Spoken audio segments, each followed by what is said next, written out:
para naman sa day 2 ng aming family travel / birthday celebration ni Axel, napili nga naming mag-ikot-ikot dito sa capital ng Negros Occidental, ang Bacolod City. So welcome back mga langga, it's Zelos Mom and Fam again, at nandito pa nga rin tayo ngayon sa Negros para puntahan ang iba pa nilang tourist attractions at tikman ang kanilang mga delicacies. Around 1 PM nga pala kami nakapag-check out sa Kampwestuhan mga mima. Going back to Bacolod City, dito ulit kami sumakay sa shuttle ng Kampwestuhan at same rate nga ng papunta, 90 pesos lang ulit per head ang pamasahe. Along the way mga mima, nakakatawang tignan itong dalawang lola ni Axel dahil amaze na amaze talaga sila dahil first time nga daw nilang makakita ng puno ng rambutan, lansones at malawak nga na farm ng sugarcane. At ayun mga mima, wala pa ngang 1 hour ay nasa Bacolod City na nga kami at nag-quick lunch nga lang kami dito sa Jollibee. After lunch mga mima, pinikap na agad ni Mister yung nirent naming sasakyan for succeeding days ng stay namin dito sa Negros. At hindi nga pwedeng palagi kami mag-commute mga mima dahil alam nyo naman, hindi lang toddler ang kasama namin dahil may kasama nga rin kaming dalawang thunder.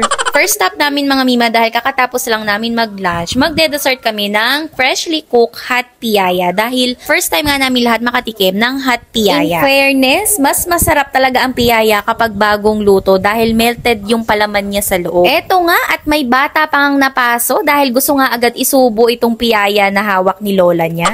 7 pesos nga lang pala yung bili namin dito sa isang piraso ng hot piyaya at nabili nga namin siya sa may bongbong sa tapat lang ng public plaza. At dito naman sa kanilang public plaza, may nakita nga kami mga OG na photographers na nag-aalok nga ng printed copies for only 50 pesos. Yung 50 pesos na yon mga mima, imagine 2 copies na yung ibibigay sa'yo, although hindi HD yung copy pero at least nakatulong tayo sa mga local photographers natin dito sa may Bacolod. Wala pang 10 minutes ay nakuha na nga namin yung printed copy at after nga noon, tumawid na kami sa kabilang kalsada dahil nandoon lang yung sikat na San Sebastian Church. Yung construction nga daw ng church na ito ay gawa sa coral stone at isa nga ito sa pinakamatandang church sa Bacolod. Pagpunta pala namin mga mima, wala kaming naabutang mass pero syempre nagpray pa rin kami at pagkalabas nga namin is nagtirik na rin kami ng mga kandila. At next stop naman namin mga mima bells, dito naman kami pumunta sa may art districts, dito lang din yan within Bacolod City. If you're into arts mga mima bells or kahit mahilig lang mag-picture at videos kagaya ko, perfect spot talaga to mga mima dahil makakahanap ka talaga ng perfect background dito. At kapag napagod ka na nga sa kaka-picture at videos, no problem mga mima bells dahil marami rin namang cafe and restaurant dito sa loob. At sabi nga sa ilang vlogs at reviews, marami nga talagang tumatambay dito at nagpa-practice ng sayaw, lalo na yung mga estudyante. At ang good news nga dito mga mima dahil walang entrance fee ang art district. At para makompleto ang pag-visit namin dito sa art district, kaya naman tinignan na rin namin itong The Orange Project. At dito makakakita ka ng maraming art galleries pero hindi na ako nakapag-video mga mima bells dahil bawal mag-video sa loob. At dahil nga aircon dito sa loob ng The Orange Project kaya naman napasarap talaga ang tulog ng anak ko. Inabutan na nga rin kami ng dilim sa art district mga mima kaya bago kami mag-check-in sa hotel, kumain muna kami dito sa Manokan Country. Syempre hindi makukumpleto ang Bacolod tour natin kung hindi natin matitikman ang best chicken inasal nila. Sa lahat ng mga nagchi-chicken inasal dito sa Bacolod mga mima, itong Idol's Chicken Inasal ang most recommended sa lahat ng vlog na napanood ko. Hindi na nga rin ako nagtaka mga mima dahil ang dami talagang kumakain sa kanila. At in fairness din naman mga mima dahil totoo yung hype ng chicken inasal ni Aida. Dahil dito nga lang ako nakatikim ng petcho part na super tender at juicy samahan mo pa ng sobrang linamnam na chicken oil. Halos 9 PM na rin pala kami nakapag-check-in dito sa Hometown Hotel at talagang tulugan lang talaga yung gagawin namin dahil kinabukasan naman ay mag-early check-out kami ng 5 AM. At dito na nga muna nagtatapos ang ating day 2 ng ating Negros trip kasama ang ating toddler at mga thunder cherries. At samahan nyo pa rin kami sa aming day 3 dahil pupunta naman tayo sa Lacawon Island. So yun lang, bye muna!